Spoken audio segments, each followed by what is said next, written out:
बादशाहपुर की सीट जीतने के लिए भाजपा को जमीन से जुड़े उम्मीदवार प्रोफेसर हंसपाल यादव को उम्मीदवार उतरना पड़ेगा।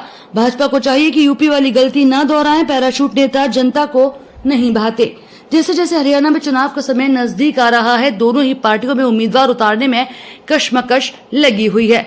पार्टियों को अपने उम्मीदवार तैयार करने में मुश्किल का सामना करना पड़ रहा है। ऐसे में भाजपा को चाहिए कि यूपी वाली गलती न दोहराएं। जनता हाईकमान द्वारा थोपे कि उम्मीदवार को पसंद नहीं करती। ये विधानसभा को चुनाव है, लोकल जमीन से जुड़े लोग ही जनता द्वारा पसंद किए जाते हैं, क्योंकि उनका काम लोकल उम्मीदवार ही करवाते हैं, तो वही उन्हें अच्छी तरह से समझ सकते हैं। पैराशूट नेता जनता के बीच में नहीं गए होते, जिसके कारण जनता में उनकी पहचान नहीं होती।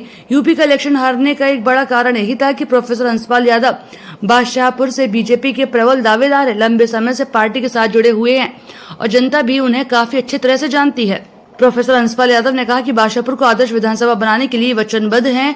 बादशाहपुर विधानसभा क्षेत्र से विधायक पद के प्रबल दावेदार प्रोफेसर हंसराज यादव ने क्षेत्र के समग्र विकास के प्रति अपनी वचनबद्धता व्यक्त की है। हमारी तरफ से तो पूरी तैयारी है, लोगों के बीच में जा रहे हैं, खूब सम्मान मिल रहा है, लोगों की गैदरिंग अच्छी हो रही है, समर्थन करने को तैयार है। 40 साल से लगातार लोगों के बीच में रहे हैं, लोगों की सेवा करिए, तो इसलिए कोई नया नहीं हमारे लिए लोगों से मिलना जाना।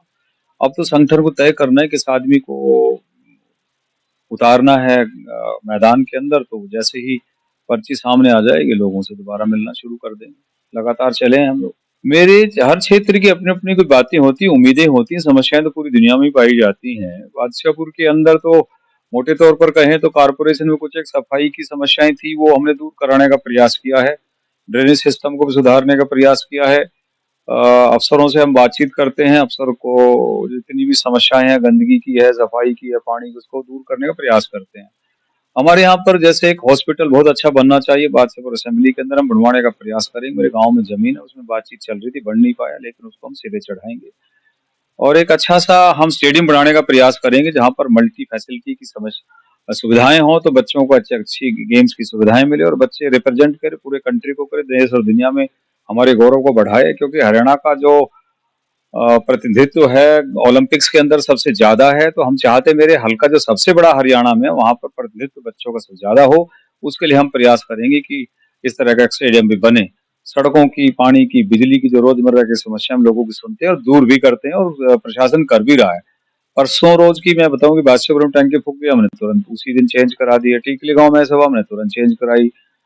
गुजरों का गांव है अपना ये हसनपुर दरबारीपुर, उसमें चेंज कराई। हमने सड़क का निर्माण करा, बहुत काम लगातार करते रहे और आज भी समस्याएं आती है, निपटाने का प्रयास करते।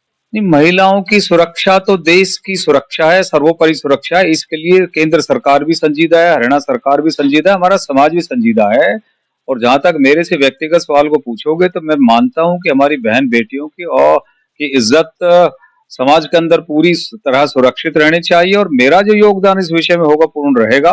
कोई योजना बनानी हो, योजना को लागू करना हो, मेरा पूरा सहयोग और योगदान इसमें रहेगा। एक एजुकेटेड, पढ़ा लिखा होने के नाते मैं इस विषय के अंदर जो भी बेहतरीन मेजर होंगे सरकार को बताने का प्रयास करूंगा। सरकार का हिस्सा में बनूंगा तो निश्चित रूप से मैं प्लानिंग का हिस्सा बनूंगा।